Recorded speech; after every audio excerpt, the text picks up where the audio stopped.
आने वाला है महबूब मेरा, अर्श कुर्सी फरिश्तों सजाओ।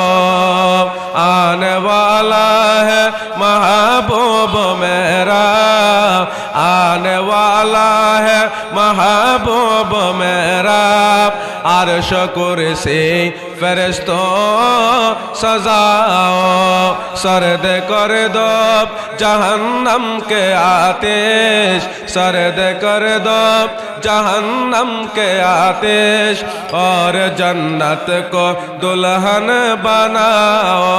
आने वाला है, आने वाला है, आने वाला है महबूब मेरा, आने वाला है महबूब मेरा, अर्श कुर्सी फरिश्तों सजाओ। उम्मे हानी के घर कमले वाले सो रहे थे, जिब्रील पहुंचे। जोरे बोलबे ना सुभान अल्लाह। उम्मे हानी के घर कमले वाले सो रहे थे, जिब्रील पहुंचे और बोले ये हुक्म रब है, और बोले ये हुक्म रब है, जल्दी महबूब को मेरे लाओ। आने वाला है, आने वाला है, आने वाला है महबूब मेरा, आने वाला है महबूब मेरा, अर्श कुर्सी फरिश्तों सजाओ। सर्द कर दो, सर्द कर दो जहन्नम के आतिश, सर्द कर दो, सर्द कर दो जहन्नम के आतिश, और जन्नत को दुल्हन बनाओ। आने वाला है, आने वाला है, आने वाला है महबूब मेरा, अर्श कुर्सी फरिश्तों सजाओ। बिस्मिल्लाहिर्रहमानिर्रहीम। वरफ़अना लका ज़िक्रक। আল্লাহ কোরআনুল করিমের মধ্যে বলতেছেন, ওগো দুনিয়ার মানুষ তোমরা শুনো, ওগো মাহবুব নবী, আমি আল্লাহ আপনি মাহবুব নবীজির শান ও মানকে আমি আল্লাহ নিজে বুলন্দ করেছি, উঁচু করেছি। আল্লাহর কাছে যদি প্রশ্ন করা হয়, ওগো আল্লাহ আমার নবীর শান ও মানকে, আপনার মাহবুব নবীর শানকে কিভাবে বুলন্দ করেছেন, আল্লাহ বলবে সমস্ত নবীদের শান ও মান, সমস্ত নবীদের ইজ্জত, সমস্ত নবীদের মর্যাদা যেখানে শেষ হয়েছে, আমার নবীর মর্যাদা সেখান থেকে শুরু হয়েছে। সুবহানাল্লাহ। আমার নবীর শানমানকে এত বেশি আল্লাহ বুলন্দ করছেন, যে এত বেশি বাড়িয়েছেন, যে আল্লাহ বলছেন ওয়ারাফানা লাকা যিকরাক, আপনি নবীর জন্য আমি আল্লাহ আপনার শানকে অনেক উঁচু করে দিয়েছি। কতটুকু করেছেন বলছে, সমস্ত নবীদের মর্যাদা যেখানে শেষ, আমার নবীর মর্যাদা সেখান থেকে শুরু হয়েছে। জুড়ে বলুন সুবহানাল্লাহ। আপনি দেখেন এই মেরাজুন নবী সাল্লাল্লাহু আলাইহি সাল্লাম আল্লাহ কোন নবীর শানে সংগঠিত করে নাই, কোন নবীকে আল্লাহ এইভাবে মেরাজে নেয় নাই, কিন্তু আমাদের নবীকে নিয়েছেন। কেন? আমার নবীর মতো আর অন্যান্য নবী পর্যন্ত নয়। জুড়ে বলুন সুবহানাল্লাহ। অন্যান্য নবীগণ সম্মানিত, তবে আমাদের নবীর মতো নয়। অন্যান্য নবীদের পজিশন যেখানে শেষ, আমার নবীর পজিশন সেখান থেকে শুরু হয়েছে। জুড়ে বলুন না সুবহানাল্লাহ। সমস্ত নবীগণ আসমানের মধ্যে রয়ে গেছে, আর আমার নবীকে আসমানের মধ্যে সীমাবদ্ধ না, না, আমার নবী লামকানে চলে গিয়েছেন। এজন্য আলা হযরত বলছেন আসমান নহে পর সব নবী রহ গয়ে अर्श आज़म पे पहुंचा हमारा नबी सबसे आला आला हमारा नबी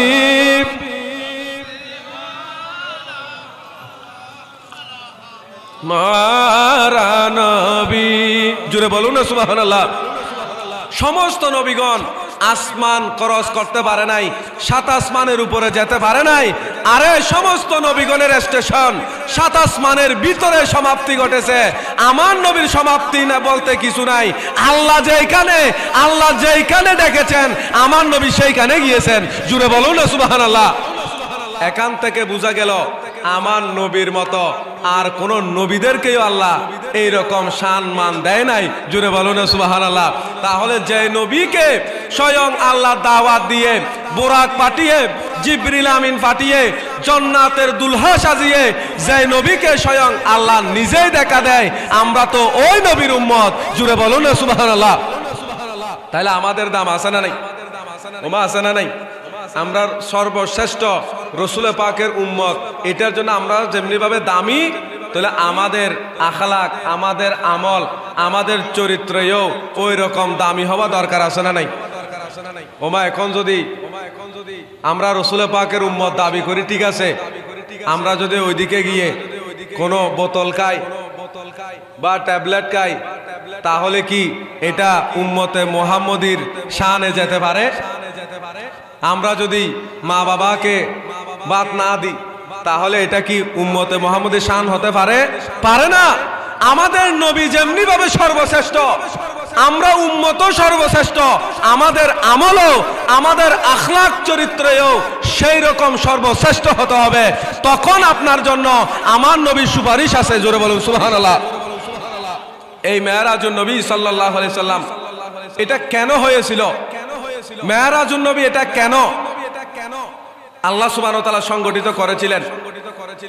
বিস্তারিত বলা তো সম্ভব হবে না, আমি একটু করে আপনাদেরকে ইশারা দিচ্ছি। মেরাজুন নবী এটা আল্লাহ সংগঠিত করেছিলেন আমার নবীর মতো আর কেউ নয়, সেটা প্রমাণ করার জন্য। জোরে বলুন সুবহানাল্লাহ। কিভাবে? আল্লাহর নবী যখন উম্মতের তরে কান্নাকাটি করতে লাগলেন, কাদের জন্য? আমাদের জন্য কাঁদতেছেন। অথচ যে বাবা ছেলেদের জন্য ঘর বাড়ি ব্যাংক ব্যালেন্স টাকা পয়সা দিয়ে গেছে, ওই বাবা মারা গেলে সন্তানেরা তার জন্য কান্নাকাটি করে না, তার কথা মনে রাখে না। কিন্তু আমাদের নবী আমাদেরকে দুনিয়ার মধ্যে থাকতেও ভুলে নাই। রোজা শরীফের মধ্যে এখনো পর্দা করার পরেও রোজা শরীফের মধ্যেও আমাদেরকে ভুলে না। জুড়ে বলো না সুবহানাল্লাহ। আমরা আজকে কোন নবীর উম্মত দাবি করতেছি?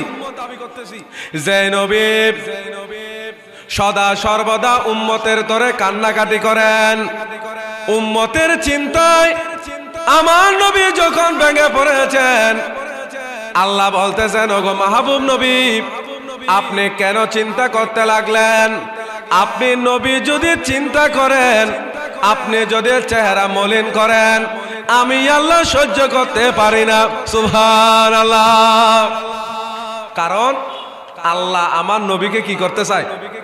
খুশি রাখতে চায়। দুনিয়ার সব কিছু আল্লাহকে খুশি করতে চায়, আর স্বয়ং আল্লাহ আমাদের নবীকে খুশি করতে চায়। জুড়ে বলুন না সুবহানাল্লাহ। খোদা কি রেজা চাপ হেতে হে দো আলম। জুড়ে বলবেন না সুবহানাল্লাহ। পৃথিবীর সব কিছু আল্লাহকে খুশি করতে চায়। খোদা কি রেজা চাপ হেতে হে দো আলম, खुदा चाहता है रज़ाए मोहम्मद, खुदा चाहता है रज़ाए मोहम्मद। জোরে বলো না সুবহানাল্লাহ। দুনিয়ার সব কিছু, দুনিয়ার সমস্ত সৃষ্টি জগৎ আমার আল্লাহকে খুশি করতে চায়, আর স্বয়ং আল্লাহ আমাদের নবীকে খুশি করতে চায়।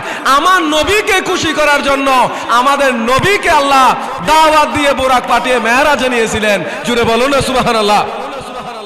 উম্মতের তরে যখন আল্লাহ নবী কান্নাকাটি করতেছেন, আল্লাহ বলছেন, ওগো মাহবুব নবী, আপনি যে উম্মতের জন্য কাঁদতেছেন, যে উম্মতের চিন্তায় আপনি ভেঙে পড়েছেন, রাত দিন 24 ঘন্টা আপনি ঘুমান না, যে উম্মতের মায়ায় আপনি নবী চিন্তিত হয়ে পড়েছেন, আপনি পেরেশানি নিচ্ছেন, আমি আল্লাহ আপনাকে দেখিয়ে দেব আপনার উম্মতের জন্য আমি আল্লাহ কত নিয়ামত সৃষ্টি করেছি। সুবহানাল্লাহ। বলছে মাহবুব, আপনি কাঁদতেছেন কেন? আপনার উম্মতের জন্য কাঁদতেছেন? আপনার উম্মতের জন্য আমি কত নিয়ামত সৃষ্টি করেছি, আপনি নবী এসে দেখে যান। জুড়ে বলো না সুবহানাল্লাহ। ওই নিয়ামত গুলো দেখে, আটখানা জান্নাত দেখে, হাউজে কৌসার দেখে, নিয়ামত গুলো দেখে আমার নবী উম্মতের জন্য যে চিন্তা করতেছিলেন, সেই চিন্তা দূর করার জন্য, উম্মতের জন্য সুসংবাদ দেওয়ার জন্য, আমার নবীকে সুসংবাদ দিয়ে আমাদের নবীকে খুশি করার জন্য আল্লাহ আমাদের নবীকে মেরাজে নিয়েছিলেন। জুড়ে বলুন না সুবহানাল্লাহ। তাহলে আমার নবীকে কখনো মেরাজে যেতে চেয়েছেন? মেরাজে যেতে চেয়েছেন? না না, আল্লাহ দাওয়াত দিয়ে নিয়েছেন। যেদিন আমার নবীকে আল্লাহ মেরাজে নিবেন, ওই দিন আল্লাহ জিবরিল আমিনকে বলতেছে, ও জিবরিল, শোনো শোনো শোনো, তোমার দায়িত্ব হচ্ছে নবীদের কাছে ওহী আদান প্রদান করা। জিবরিল আমিনের কাজ কি? নবীদের কাছে ওহী আনা। আল্লাহ বলছেন, জিবরিল, আজকে তোমার ডিউটি বন্ধ করে দাও, তোমার ডিউটি বন্ধ করে দাও। আল্লাহ বলছেন, ও জিবরিল আমিন, তুমি হযরতে মিকাইল আলাইহিস সালামকে বলে দাও, সে যেন মেঘমালা পরিচালনা করা বন্ধ করে দেয়, ডিউটি বন্ধ করে দেয়। কারণ মিকাইল আলাইহিস সালাম আকাশের মেঘমালা এগুলো কি পরিচালিত করে, ইনাকে আল্লাহ দায়িত্ব দিয়েছেন আকাশের মেঘ পরিচালনা করার জন্য। বলছে মিকাইল আলাইহিস সালামকে বলো তার ডিউটি বন্ধ করার জন্য। ও জিবরিল আমিন, আজরাইল আলাইহিস সালামকে বলে দাও, সে যেন কোন মানুষের রূহ কবজা না করে, মানুষের রূহ কবজা না করে। বলছো গো জিবরিল আমিন, তুমি জান্নাতের ফেরেশতাদেরকে বলে দাও, তারা যেন জান্নাতকে সুসজ্জিত করে, জান্নাতকে, এবং জাহান্নামের ফেরেশতাদেরকে বলে দাও, তারা যেন জাহান্নামের দরজা বন্ধ করে দেয়। জিবরিল আমিন বলতেছে, ও আল্লাহ, জান্নাত সুসজ্জিত করবে, জাহান্নামের দরজা বন্ধ করে দিবে, আসমান জমিনের ফেরেশতারা ডিউটি বন্ধ করবে। তাহলে আমরা কি করব? আল্লাহ, আমরা সবার ডিউটি বন্ধ করব, তো তারপরে কি করব? আল্লাহ বলছেন, ওগো জিবরিল আমিন, তুমি শুনো শুনো শুনো শুনো, আজকে তোমাদের কোনো ডিউটি নাই, আজকে তোমাদের একটা ডিউটি, সেটা হচ্ছে আমার রহমতুল লিল আলামিন নবীকে তোমরা স্বাগতম জানানোর জন্য প্রস্তুত থাকো। সুবহানাল্লাহ।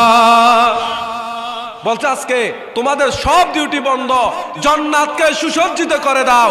আজকে যে মাহবুব নবীকে সৃষ্টি না করলে তুমি জিবরিল আমিন নয়, কুল কায়নাত কোনো কিছু সৃষ্টি করতাম না। আজকে সেই রহমতুল লিল আলামিন নবীকে আমি জান্নাতের দুলহা বানিয়ে আমি আল্লাহর দরবারের মেহমান হিসেবে আমার কাছে নিয়ে আসতেছি। আজকে তোমাদের কাজ হচ্ছে আমাদের নবীকে স্বাগতম জানানো। জুড়ে বলুন না সুবহানাল্লাহ। आने वाला है महबूब मेरा, आने वाला है महबूब मेरा, अर्श कुर्सी फरिश्तों सजाओ। তাহলে আমার নবীকে মেরাজে যেতে চেয়েছেন না আল্লাহ নিয়েছেন? কেন নিয়েছেন? আমার নবীকে সমস্ত নিয়ামত দেখানোর জন্য। জুড়ে বলুন না সুবহানাল্লাহ। তাহলে দেখুন, আল্লাহর নবী মেরাজে গিয়েছেন আল্লাহকে দেখার জন্য নয়, আল্লাহ নিয়েছেন দেখা দেওয়ার জন্য, আর আমার নবী গিয়েছেন উম্মতদেরকে সুসংবাদ দেওয়ার জন্য। জুড়ে বলুন না সুবহানাল্লাহ। কি সুসংবাদ?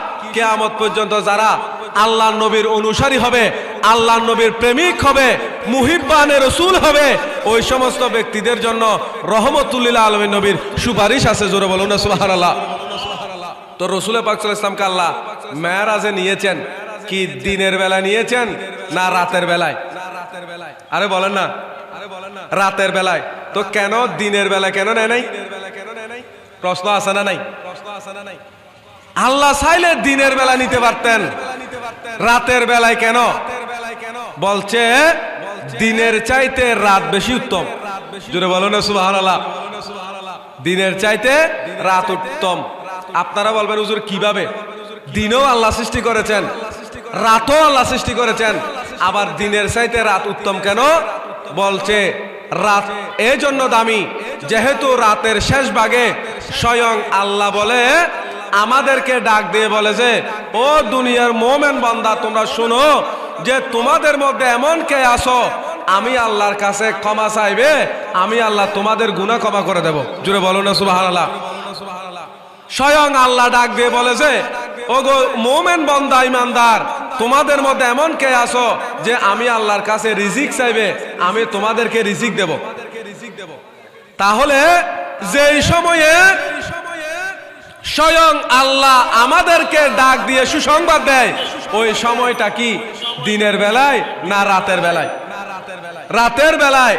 তার মানে হলো রাতের শেষ ভাগে কোন বান্দা রাত জেগে যখন রাতের শেষ ভাগে ইবাদত করে, আল্লাহর কাছে যখন হাত তুলে দেয়, আমার নবী বলছেন যে বান্দা রাতের শেষ ভাগে আল্লাহর কাছে দোয়া করে, ওই রাতের শেষ ভাগের দোয়া আল্লাহ বেশি কবুল করে। সুবহানাল্লাহ। রাতের শেষ ভাগের দোয়া আল্লাহর দরবারে কবুল হয়, কারণ ওই সময়টা আল্লাহ যেহেতু মানুষের বন্দার গুনাহ বেশি ক্ষমা করে, বন্দার তওবা বেশি কবুল করে, ওই সময়টা রাতের বেলায়। এই জন্য দিনের চাইতে রাত উত্তম। জুড়ে বলুন না সুবহানাল্লাহ। তো রাতের বেলা নিয়েছেন কেন? যেহেতু জিনাকে আল্লাহ মেরাজে নিচ্ছেন, উনি তো সমস্ত নবীদের মধ্যে উত্তম, আর যেই সময় নিয়েছেন ওই সময়টা রাত দিন 24 ঘন্টার মধ্যে সর্ব উত্তম সময়। জুড়ে বলুন না সুবহানাল্লাহ। সর্বশ্রেষ্ঠ নবীকে সর্বশ্রেষ্ঠ সময়ে মেরাজে নামার জন্য আল্লাহ রাতের বেলায় মেরাজে নিয়েছেন। জুড়ে বলুন না সুবহানাল্লাহ। শুধু তাই নয়, বলছে দিনের বেলায় নেয় নাই, এই জন্য দিনের বেলায় সূর্য আছে না নাই? আরে বলেন না সূর্য আছে না নাই? দিনের বেলায় সূর্য আছে। আলো দেয় কিনা? চাঁদ আমাদেরকে আলো দেয় কিনা? আলো দেয়। আপনারা কি প্রশ্ন করেছেন এই সূর্য এমন আলো কোত্থেকে পেয়েছে? এই চন্দ্র এত সুন্দর আলো কোত্থেকে পেয়েছেন? বলছে চন্দ্র সূর্য যা আলো পেয়েছে আমাদের নবীর গাম মুবারক থেকে। জুড়ে বলেন না সুবহানাল্লাহ। जहां में ढूंढा है तुझे सहर सो कहीं न पाया है तुझे सगुलरो। জুড়ে বলবেন না সুবহানাল্লাহ। শায়ের বলছেন আমার নবীর গাম মুবারক কেমন জানো? जहां में ढूंढा है तुझे सहर सो कहीं न पाया है तुझे सगुलरो। पसीना में तेरा ऐसा है खुशबू, पसीना में तेरा ऐसा है खुशबू, के मिश्क अंबर गुलाब क्या है। जुड़े बोलो ना सुभान अल्लाह। पसीना में तेरा ऐसा है खुशबू, पसीना में तेरा ऐसा है खुशबू, के मिश्क अंबर गुलाब क्या है। আমার নবীর গাম মুবারক তো এমন সুগন্ধ যে দুনিয়ার সমস্ত সুগন্ধ যেখানে শেষ, আমার নবীর গাম মুবারকের সুগন্ধ সেখান থেকে শুরু। সেই গাম মুবারক থেকে আল্লাহ চন্দ্র সূর্যকে সৃষ্টি করেছেন। আমার নবীর গাম মুবারকের কারণে চন্দ্র সূর্য আলো পেয়েছে। জুড়ে বলুন না সুবহানাল্লাহ। তাহলে এই সূর্য আলো পেয়েছে কার থেকে? আমাদের নবীর থেকে, নবীর গাম মুবারক থেকে। তাহলে এই সূর্য দিনের বেলায় উদিত হয় কিনা? বলছে আমরা যে সূর্য দেখতে পাচ্ছি এটা হচ্ছে আসমানের সূর্য, দুনিয়ার সূর্য। এটা তো শামসুদ দুনিয়া, দুনিয়ার সূর্য। আর আমাদের নবী হচ্ছে শামসুন নবুয়া, নবুয়তের সূর্য। জুড়ে বলো না সুবহানাল্লাহ। আমাদের নবী হচ্ছে কি? নবুয়তের সূর্য। তো আল্লাহ বলতেছেন আমি যদি রাসূল পাক সাল্লাল্লাহু আলাইহি ওয়াসাল্লামকে দিনের বেলায় মেরাজে আনি, তাহলে রাসূল পাক মেরাজে গিয়েছিলেন কোন সূরতে? সূরতে হাকিকি। অর্থাৎ আল্লাহ বলেছেন কদ জাকুম মিনাল্লাহি নূর। আল্লাহ নবীকে স্বয়ং আল্লাহ নূর বলেছেন। আল্লাহ এক বিশেষ নূর দিয়ে আমাদের নবীকে সৃষ্টি করেছেন। তো আল্লাহ বলতেছেন মেরাজে তো রাসূল পাক যাবে মানবীয় সূরতে নয়, মানুষের সূরতে নয়, সূরতে হাকিকি নূরানি সূরতে যাবেন। তো আল্লাহ বলতেছেন দিনের বেলা যদি মেরাজ হয় তাহলে আমার নবী হচ্ছেন নবুয়তের সূর্য, আর দুনিয়ার আসমানের সূর্য, দুইটা সূর্য তো মুখোমুখি হয়ে যাবে। দুইটা সূর্য কি হয়ে যাবে? মুখোমুখি হয়ে যাবে। শুধু তাই নয়, বলছে দুনিয়ার সূর্যের সামনে যদি আমার নবীর নবুয়তের সূর্য নূরের তজল্লি যদি বের করে দিই, তাহলে দুনিয়ার সূর্য জলে পুড়ে সারকার হয়ে জমিনের মধ্যে পড়ে যেত। জুড়ে বলুন না সুবহানাল্লাহ। দুনিয়ার সূর্য আমার নবীর নবুয়তের সূর্যের সামনে টিকে থাকতে পারতো না, জলে পুড়ে সারকার হয়ে যেত। দুনিয়ার সূর্যের এমন ক্ষমতা নাই আমার নবীর জিসিমে, যে জিসিমে আথার নূরানি জিসিমের নূরের আলো সহ্য করতে পারবে, এইরকম শক্তি আল্লাহ দুনিয়ার সূর্যকে দেয় নাই। এই জন্য দুনিয়ার সূর্য যখন অস্তমিত হয়েছে, আমার নবীর নবুয়তের সূর্যকে আল্লাহ উদয় করেছেন। জুড়ে বলুন সুবহানাল্লাহ। যাতে দুইটা সূর্য কি না হয়, মুখোমুখি না হয়। বলছে শুধু তাই নয়, আমার নবীকে আল্লাহ পাঠিয়েছেন দুনিয়ার মধ্যে নূর হিসেবে। আল্লাহ রসুলকে নূর দিয়ে সৃষ্টি করেছেন, কিন্তু আল্লাহ নবী দুনিয়ার মধ্যে এসে বসবাস করেছেন কিভাবে? মানুষের সুরতে। জোরে বলো না সুবহানাল্লাহ। রসুল পাক বসবাস করেছেন কিসের সুরতে? আরে বলেন না কিসের সুরতে? মানুষের সুরতে। বাহ্যিক দেখতে মানুষের মতো। কারণ আল্লাহ রসুল সাল্লাল্লাহু আলাইহি ওয়াসাল্লামকে যদি মানুষের সুরত দেওয়া না হতো, যদি নূর যদি মানুষ দেখতে পেত, তাহলে মানুষ রসুল পাকের নূরকে দেখে সহ্য করতে না পারে, সাথে সাথে মানুষ মারা যেত। আপনি দেখুন হযরতে মূসা আলাইহিস সালামকে আল্লাহ সুবহানাহু ওয়া তাআলা কি করেছেন? মূসা আলাইহিস সালাম বলছেন রব্বি আরনি, আল্লাহ আমাকে দেখা দাও। আল্লাহ কিন্তু আল্লাহ বলছেন লান তারানি মূসা, ওগো মূসা কিয়ামত পর্যন্ত দেখতে পারবে না। এরপরে যখন আগ্রহ করেছেন, আল্লাহ তুর পাহাড়ের দিকে ৭০,০০০ পর্দার ভিতর থেকে একটা বিশেষ নূরের তজল্লি দিয়েছেন। মূসা আলাইহিস সালাম জলিলুল কদর পয়গম্বর হওয়ার পরেও, নবী হওয়ার পরেও আল্লাহর দেওয়া তজল্লি সহ্য করতে না পারে বেহুশ হয়ে গিয়েছিলেন। ঠিক কিনা? তাহলে মূসা আলাইহিস সালাম নূরের তজল্লি দেখে যদি বেহুশ হয়ে যায়, তো আমার নবীকে আল্লাহ যে বিশেষ নূর দিয়ে সৃষ্টি করেছেন, সেই নূরের জিসিম যদি, শরীর যদি মানুষ দেখে সহ্য করতে পারবে না।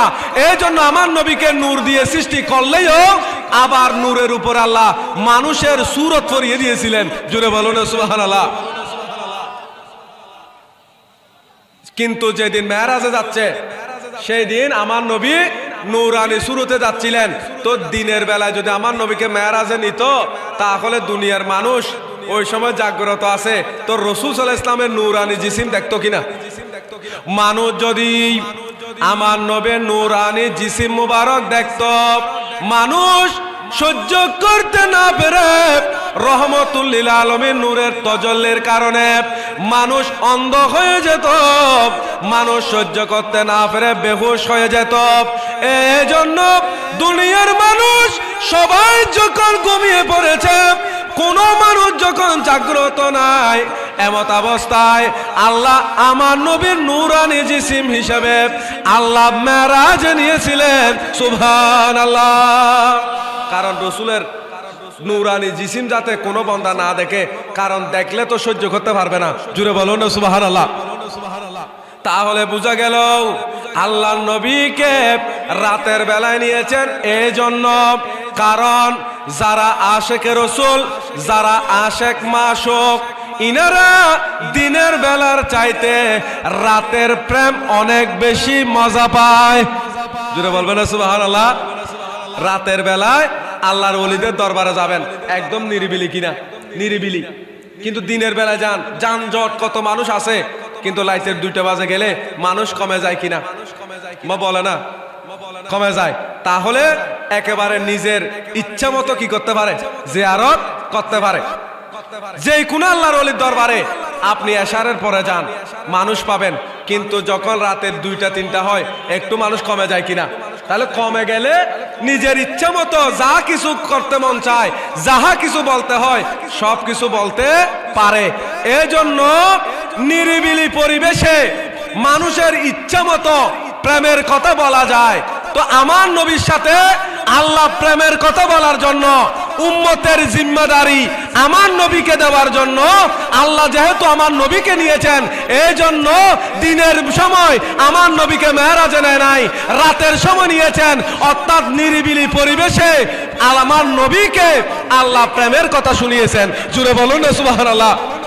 এই জন্য যারা আশেকে রসুল, যারা আমার নবীর জিয়ারতের মধ্যে যায়, হজের মধ্যে যায়, ইনারা দিনের বেলায় মক্কা থাকে, দেখবেন অধিকাংশ হাজিরা ইনারা রাতের বেলায় বেশি মদিনা যায়। জুড়ে বলো না সুবহানাল্লাহ?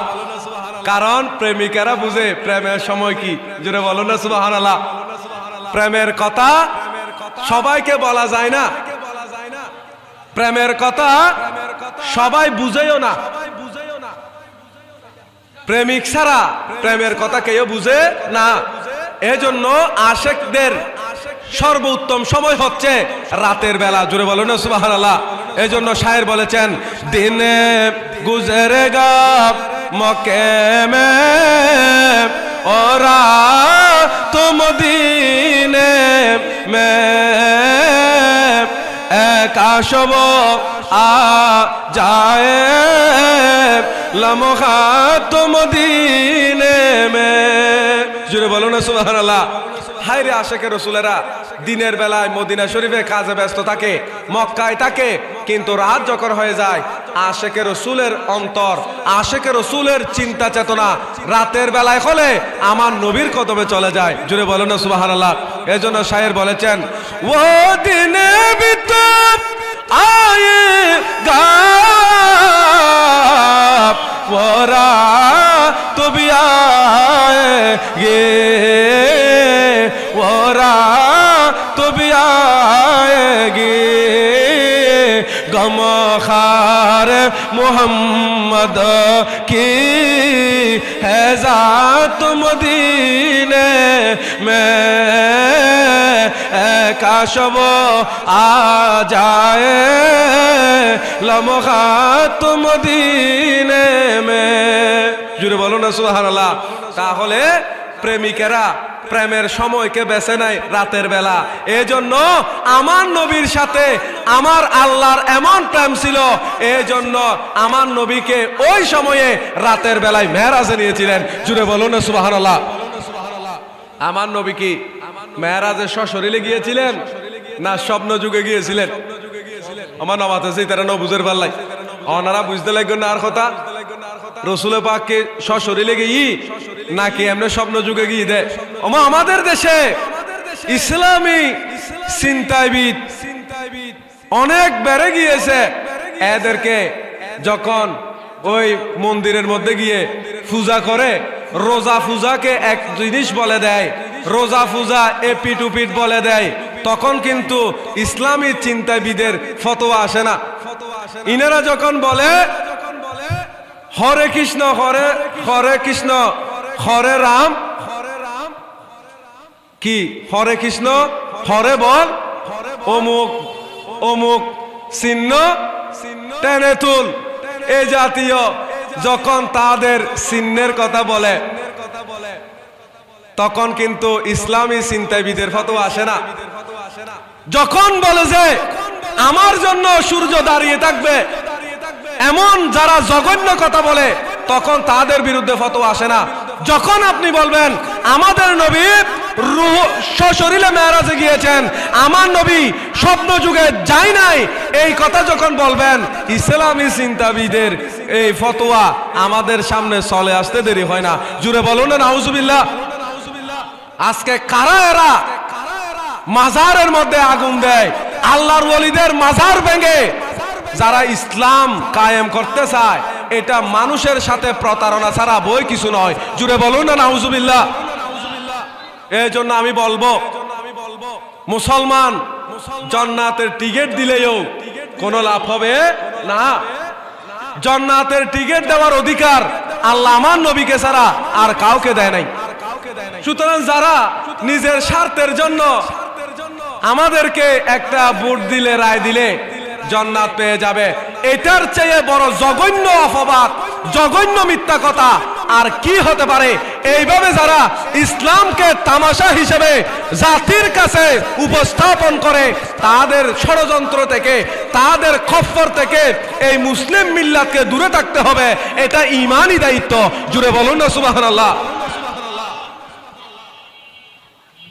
কেমনে বলে যে রোজা ফুজা মুদ্রা রেপিড ওপিড, কেমনে বলে একজন ইমানদার স্বার্থের জন্য মন্দিরে গিয়ে গীতা পাঠ করে?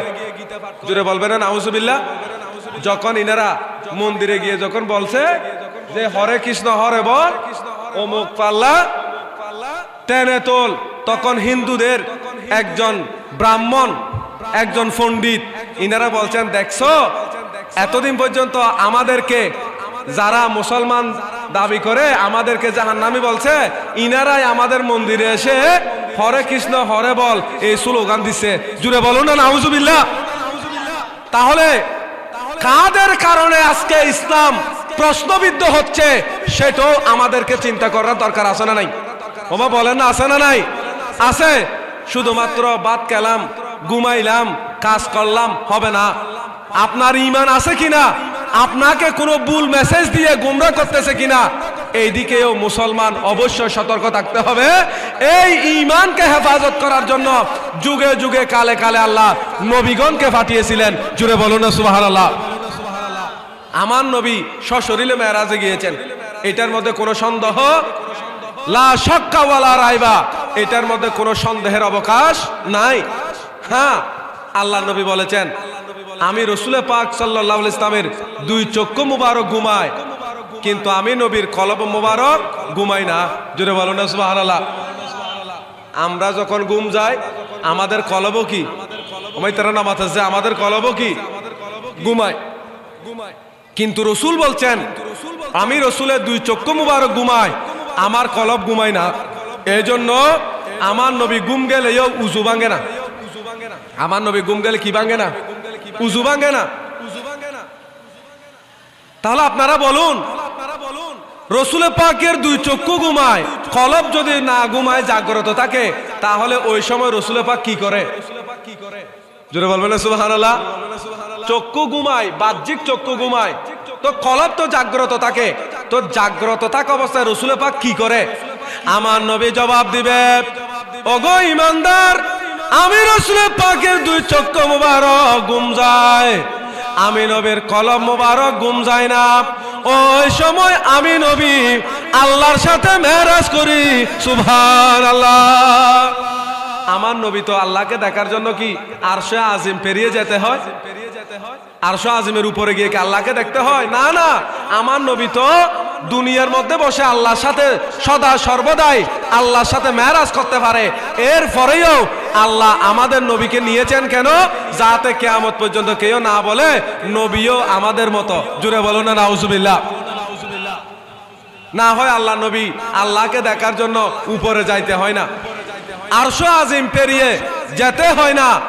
আমার নবীর মর্যাদা বুঝানোর জন্য, ওয়ারাফানা লাকা যিকরাক, এই কথাটি বুঝানোর জন্য আল্লাহ আমার নবীকে সাত আসমান পেরিয়ে লামকানে নিয়েছিলেন। জোরে বলুন সুবহানাল্লাহ। এখন আপনারা বলবেন হুজুর, তো রসুল পাকের মেরাজ যদি সশরীরে হয় তো আসমান এটা ফেটে যায় না যে?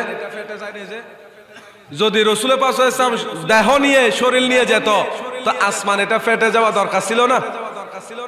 আসমান তো ফাটে নাই কেন? তাহলে বোঝা গেল আল্লাহর নবী তো সশরীরে যায় নাই। আচ্ছা, এটা আমি মানলাম, তুমি আমাকে একটা প্রশ্নের উত্তর দাও। আল্লাহ আদম আলাইহিস সালাম এবং হাওয়া আলাইহিস সালামকে সৃষ্টি করার পরে আল্লাহ বলেছেন, ইয়া আদম উসকুন আনতা ওয়া যাওজুকাল জান্নাতা, হে আদম তুমি এবং তোমার স্ত্রী হাওয়া দুইজন জান্নাতের মধ্যে অবস্থান করো। লা তাকরাবা হাযিহি শাজারাতা ফাতাকুনা মিনাজ জালিমিন, কিন্তু এই গাছের নিকটেও যাবে না। আল্লাহর হুকুম ছিল, আদম আলাইহিস সালাম গাছের ফল খেয়েছে, আপনারা জানেন। তাহলে জান্নাত থেকে আদম আলাইহিস সালাম এবং হাওয়া আলাইহিস সালামকে আল্লাহ দুনিয়ার মধ্যে পাঠিয়ে দিয়েছেন কিনা? আরে বলেন না, দিয়েছেন কিনা? তো বলুন, আদম আলাইহিস সালাম হাওয়া আলাইহিস সালাম সাত আসমানের উপরে জান্নাত থেকে সশরীরে দুনিয়ায় এসেছেন, আসমান তো ফেটে যায় নাই। আদম আলাইহিস সালাম হাওয়া আলাইহিস সালাম জান্নাত থেকে আসছে না, আসমান পেরিয়ে। কই আসমান কি ফেটে গিয়েছে? তাহলে কিভাবে বুঝাবো? আদম আলাইহিস সালাম হাওয়া আলাইহিস সালাম যদি সশরীরে সাত আসমান ভেদ করে উপর থেকে জমিনের মধ্যে আসতে, যদি আসমান যদি বিদীর্ণ না হয়, আসমান যদি পেটে না যায়, আমার নবী না হলে আদম আলাইহিস সালামও সৃষ্টি হতো না। আল্লাহ কোনো কিছু সৃষ্টি করতেন না। ওই নবী আসমান ভেদ করলে, আসমান অতিক্রম করলে, আমার নবী যদি যায় আসমান ফেটে যেতে হবে কেন? সুবহানাল্লাহ। আদম আলাইহিস সালাম আসমান ভেদ করে জমিনে আসলে যদি আসমান ভেঙে না যায়, ফেটে না যায়, তো যে নবী না হলে আদম আলাইহিস সালাম হতো না। ওই নবী গেলে কেন আসমান ফাটতে হবে? জোরে বলো না সুবহানাল্লাহ। তাহলে কি বোঝা গেল? আল্লাহর নবীকে আল্লাহ মেরাজে নেবেন, এটা আল্লাহর ইচ্ছার মধ্যে ছিল। আল্লাহ আমাদের নবীকে আসমান পেরিয়ে লামকানে নিয়ে এমন কিছু কথা বলেছেন যেগুলো আল্লাহ কোন নবীদের সাথেও বলে নাই। সুবহানাল্লাহ। আমার নবীকে মেরাজে নিয়ে এমন কিছু কথা বলেছেন যেগুলো আর কাউকে বলে নাই। বলুন, আপনারা যারা শাদী করেছেন আপনাদের কিছু পার্সোনাল কথা থাকে কিনা? আমাদের জনাব মোহাম্মদ ফুরকান সাহেব, ওনারা রাজনীতি করে, ওনারা সমাজের সেবা করে, গরিব দুঃখী মানুষের খবর নেই। দেখবেন রাজনীতিবিদের কিছু বিশেষ কথা থাকে, এগুলো আমাকে আপনাকে বলবে না। হ্যাঁ, আপনার আমার সাথে চা খাবে, কিন্তু কিছু গোপনীয় কথা আপন মানুষ ছাড়া কাউকে বলে না। আবার কিছু কথা আপন স্ত্রীকে ছাড়া ভাইকেও বলে না। কিছু গোপনীয় কথা মানুষের থাকে কিনা? থাকে। ঠিক তেমনি ভাবে আল্লাহ আমাদের নবীকে লামকানে নিয়ে এমন কিছু কথা নবীর সাথে বলেছেন যে কথাগুলো আল্লাহর কাউকে বলে নাই। জুড়ে বলুন না সুবহানাল্লাহ। এটা আমি বলছি না, আল্লাহর কোরআন বলতেছে, ফাআউহা ইলা আবদিহি মা আওহা। আল্লাহ কোরআনুল কারীমে বলেছেন, যাহা কিছু গোপনে বলার দরকার ছিল, যা কিছু আল্লাহ আমাদের নবীকে গোপনে বলার দরকার ছিল, ওই মেরাজ রজনীতে আমার নবীকে দাওয়াত দিয়ে নিয়ে ওই গোপন কথাগুলো বলে দিয়েছিলেন। সুবহানাল্লাহ। আমার নবীকে কি সংবাদ দিয়েছেন? গোপন। এগুলো দুনিয়ার মানুষকে আল্লাহ বলে নাই। জোরে বলুন সুবহানাল্লাহ। কোন কিতাবের মধ্যে এসেছে আল্লাহ বলেন নবীর সাথে 90,000 কালাম করেছেন।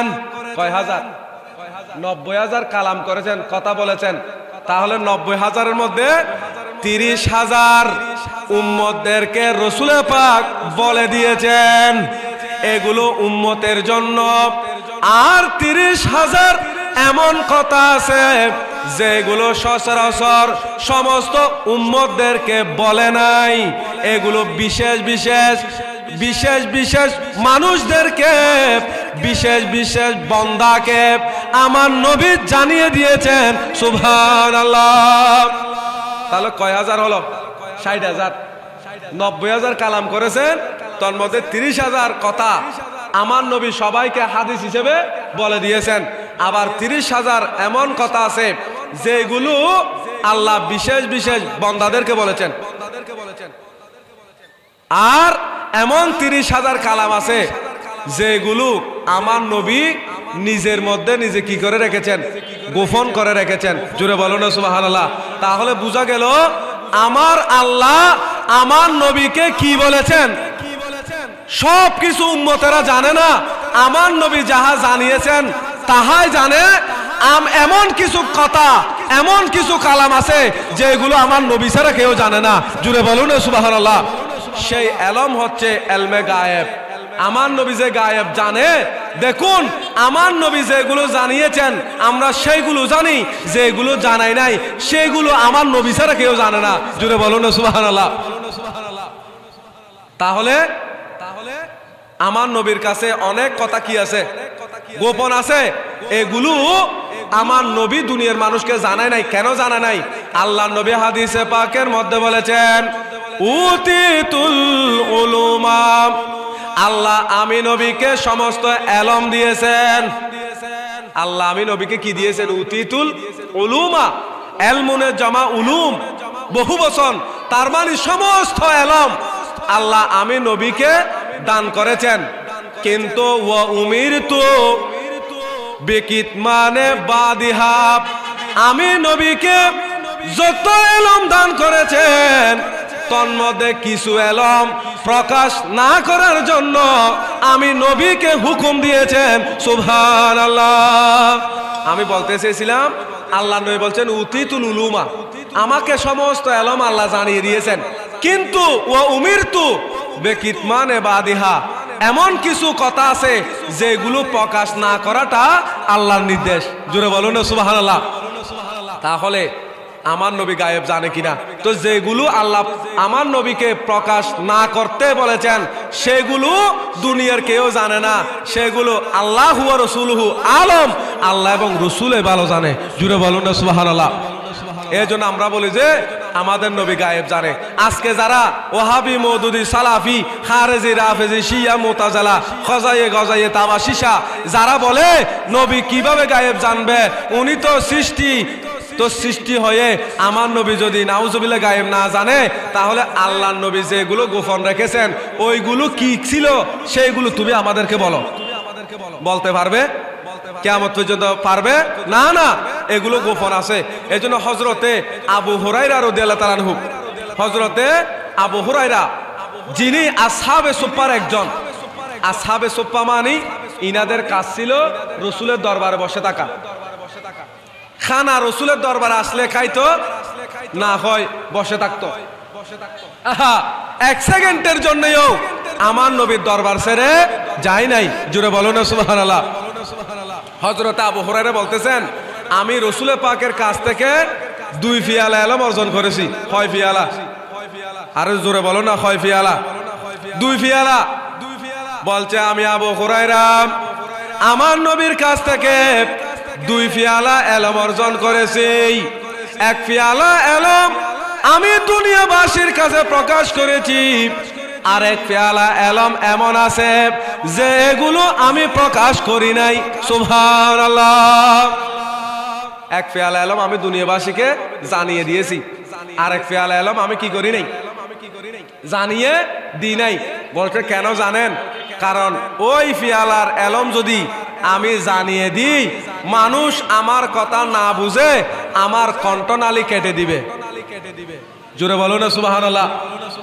আবু হুরায়রা রাদিয়াল্লাহু আনহু যিনি রাসূল পাকের কাছ থেকে সবচেয়ে বেশি হাদিস বর্ণনা করেছেন, মুফাসসিরিনের অন্যতম একজন রাবি, সাহাবী রাসূল আবু হুরায়রা রাদিয়াল্লাহু আনহু বলতেছেন, আমি 1 ফিয়ালা এলম দুনিয়াবাসীকে বলেছি, আর 1 ফিয়ালা এলম আমি তো দুনিয়াবাসীকে বলতে পারি না, কারণ ওই ফিয়ালা এলম যদি আমি প্রকাশ করি মানুষ আমার কথা না বুঝে আমার কণ্ঠনালী কেটে দিবে। জোরে বলুন না সুবহানাল্লাহ। আমি বলতে চেয়েছিলাম যে পবিত্র মেরাজুন নবী সাল্লাল্লাহু আলাইহি ওয়াসাল্লাম সম্পর্কে আল্লাহ আমাদের নবীকে মেরাজে নেওয়ার পরে এমন কিছু কথা বলেছেন, ফাআউহা ইলা আবদিহি মা আউহা, এমন কিছু গোপনীয় কথা আল্লাহ আমাদের নবীকে বলেছেন। ওই এলমগুলো আমার নবীর কাছে রয়েছে, আমার নবী যেগুলো প্রকাশ করেছেন সেইগুলো ছাড়া অন্যান্য এলম দুনিয়ার কেউ জানে না। জুড়ে বলো না সুবহানাল্লাহ।